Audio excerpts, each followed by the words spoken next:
Whose age is over? Muhammad. His age finishes Yes. because he can't bring them to life himself by his own power. It's said in Nor his servant, any of his servants can do it.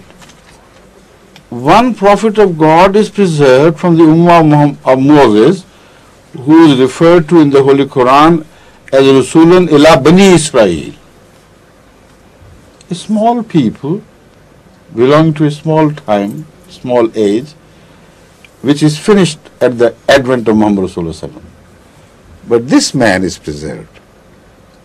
So the age of Hazrat Muhammad Rasulullah comes to an end and the age of Jesus begins from then on. What a shame. It's a contradiction. If he were born in the Ummah, if he were a servant of Muhammad Rasulullah Sallam, if he had learned his spiritual teaching from Muhammad Rasulullah Sallam, then there can be no contradiction. Because at a time of crisis, if your own son, your own children get up and confront the enemy who is attacking you and defeat him roundly, there is no insult. It is your age, because it is your children, your sons.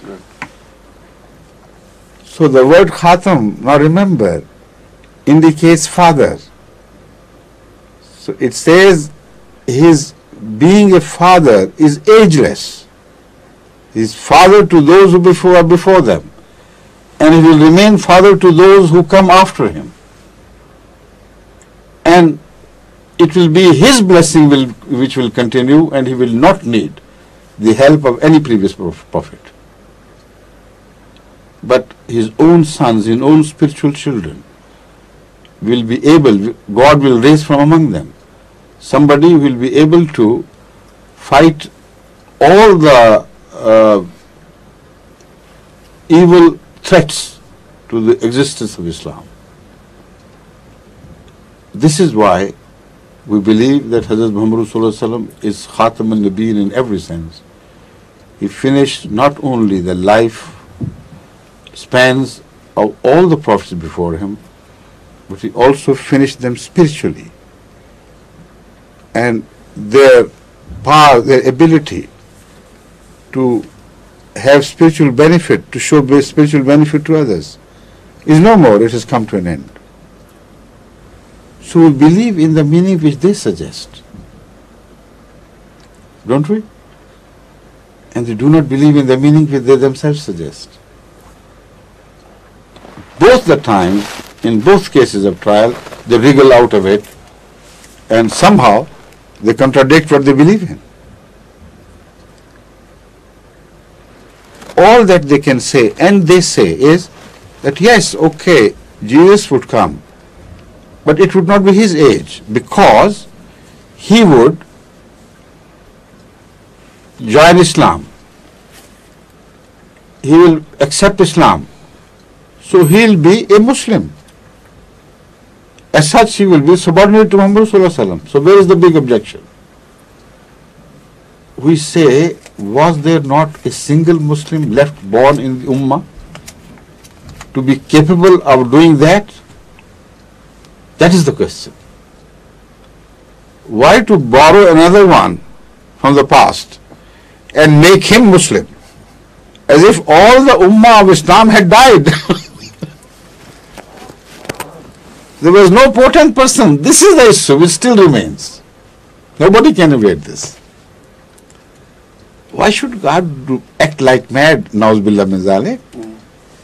If there are wealthy people in Islam who are capable of delivering the goods within Islam, why should borrow somebody from the past belonging to the Ummah of Moses, whom the Holy Quran declares to be Prophet ila Israel? Unless there was a dire need. And the only need which can be established is that all the children of Muhammad Rasulullah had become totally impotent. They were incapable of serving the cause of Islam as prophets of God. So Allah said, all right, I'll bring someone old. Even greater insult. Still, it would be the age of Jesus would begin, because he could not have brought in if all the Muslims had failed to pass the test. If all the Muslims born in the Ummah of Muhammad Rasulullah Sallam had not failed the test, Jesus could not have been brought back. This means they all failed the test. So which Ummah finished? Ummah Muhammadiyya. Ummah of Hadhrat Muhammad Rasulullah. Including the Prophet. Yes, sir. So whatever they say, whatever excuse they try to present, the age of Jesus and other prophet, an outsider, would begin. And when it begins, the age of the Holy Quran will also come to an end. Because when they read, the believers in Jesus at that time, وَرَسُولٌ إِلَىٰ بَنِي إِسْرَائِيلِ, they would say, no, not this verse cannot work now. God perhaps forgot that this prophet is going to work as Rasulun ila Ummat Muhammad Mustafa sallallahu alaihi wasallam. This verse is stricken off.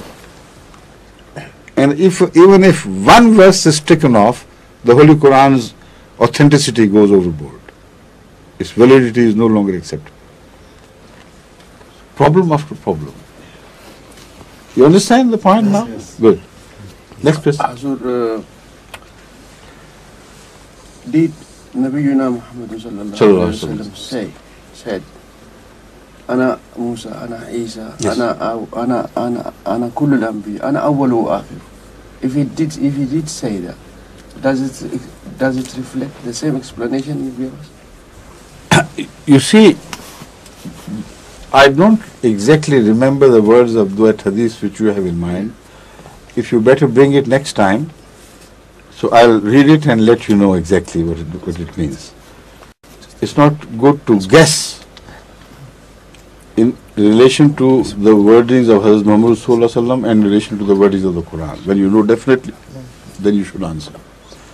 But what I can say is that Hazrat Muhammad Sallallahu Alaihi Wasallam did mention him to be the very first, even before Adam.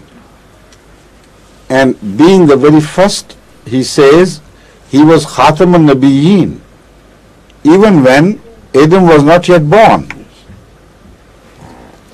So the word Khatam does not mean the last in time.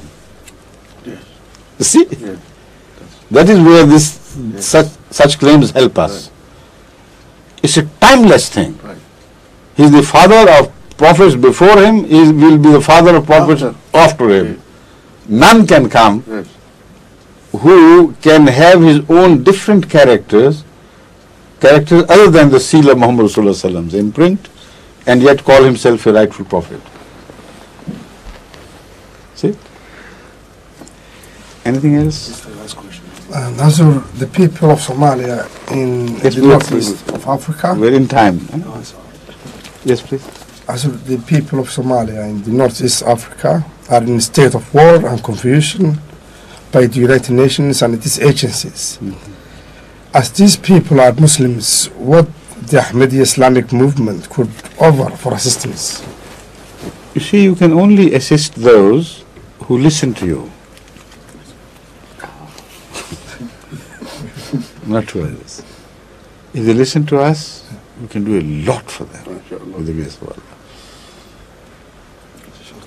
You see, those who have rejected Hazrat Muhammad Rasulullah Sallam, what did he do for them? What could he do for them? Because the Holy Quran says, إِنَّمَا أَنْتَ مُزَكِّرْ لَسْتَ عَلَيْهِمْ بِمُسَيْطِرٍ. So the demarcation which separates a muzakkir from a musaitir remains still good for us, and we are not musaitireen. But those of you who have listened to the call of Masih Maud Islam, you begin to see changes within you, greater peace, you're at rest, and you know now that you're living a life worthy of living. So this peace will descend on everyone who accepts any imam appointed by Allah. And then a wisdom is born from